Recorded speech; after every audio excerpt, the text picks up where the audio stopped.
Duwa sa kadaot nga namugna sa pandemic, mito mausab ang kaayo sa kasing-kasing sa mga tawo sama sa gihimo sa kapulisan. Din ilang gisagop ang 5 ka mga bata nga biniyaan sa ilang inahan, samtang ang ilang amahan anausab sa bilangguan. Ania ang report. Kini ang kanhipinoy-anan nga di gani matawag nga barong-barong tungod sa kagamay. Dinhi nagpuyo ang 7 ka mga bata nga biniyaan sa ilang inahan samtang ang ilang amahan anaas prisuhan.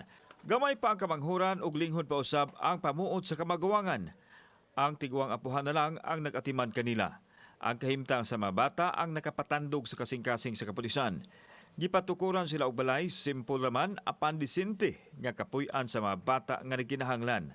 Ang mga pulis ra usab ang nagpanday sa nasuyng balay. Naantig din ang ating puso ng ating butihing regional director at nakita nga niya yung bahay ng ating mga siblings ay talagang wala na, kaya he decided and directed me to coordinate dun sa at kailangan namin gawin yung kanilang matitirahan despite na wala na nga silang magulang. Suma ni Police Colonel Roderick Mariano, ang direktor sa Cebu Provincial Police Office, kaang PNP na ang magsilbing ginikanan sa mga bata.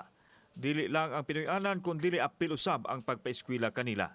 Being the adopted family ng CPPO, ay asahan po natin na talagang tutulungan natin yung mga bata at gagawin natin ang lahat upang mapatnubayan natin sila at maging isang mabuting mamamayan ng Cebu. Mukabat na sa 8,000 ka mga pamilya sa lalawigan Sugbo ang naayudahan sa kapulisan ubos sa programa sa PNP nga Kapwa Ko Sagot Ko. Gikan sa kaugalingong bulsa sa mga pulis ang salapi nga gigamit aron matabangan ang mga nagkinahanglan.